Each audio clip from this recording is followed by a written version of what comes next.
Hello, Ashley here, and today I'm going to talk about the very first t-shirt quilt I made about 8 years ago in 2006 after I graduated from high school. Here it is. The quilt is very large because I didn't want to cut any of the fronts of the shirts. I'll throw up a picture now so you can actually see it. In order to take that picture, I had to lay it out on my parents' driveway. First of all, I made this quilt 8 years ago, and I didn't really take any pictures of the various steps, so I'm going to try to remember and to be able to tell you how I made it. First of all, some of the supplies. Cutting board, rotary blade, something to cut around for the shirts, some batting, and then a whole bunch of t-shirts.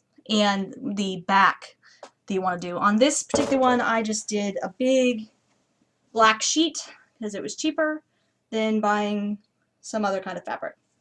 So how did I get started? Well, I gathered all the shirts that I'd be willing to part with, and then I cut out the fronts and the backs. I cut out the fronts and the backs using a stencil similar to this. And that led me to having 47 squares, 12-inch squares. I needed one more in order to make it 48 because after laying them all out, I thought it would be good to do groups of 4, 3 groups of 4 across and 4 groups of 4 down. But I was missing one little square in order to make it work. So I found a fabric that I thought was neat that was orange and kind of tie-dye-y. My high school colors were orange and black, so it worked out nicely. And I got it embroidered with the years and the name of the high school. Then I had all the squares, so the next step was deciding how to arrange them.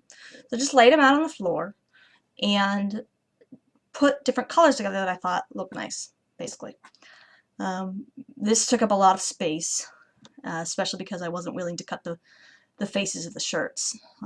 And then I grouped them into 4s and sewed them together. So I had 12 groups of 4.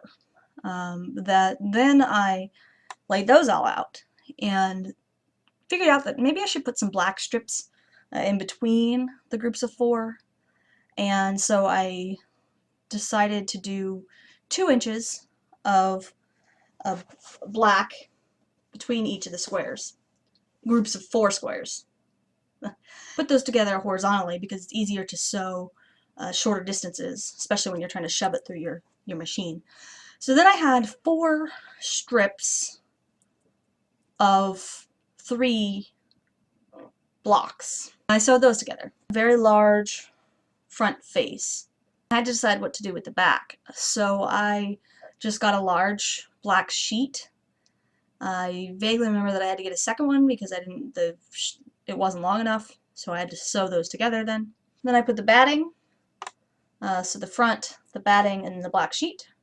Sewed that together. Edges, I just got some black binding from Walmart and put on both the edges and sewed down it. I didn't really do anything all that fancy for the actual quilting because I didn't really have the expertise to do that, and I still don't really either. But so this is my first quilt that I made, and I'm pleased with it. It's still a rather large quilt, so sometimes that's a problem for storing, but it's very nice for using when you're cold. Alrighty, thank you for watching. Come back soon, subscribe, like, and I'll see you next time. Bye.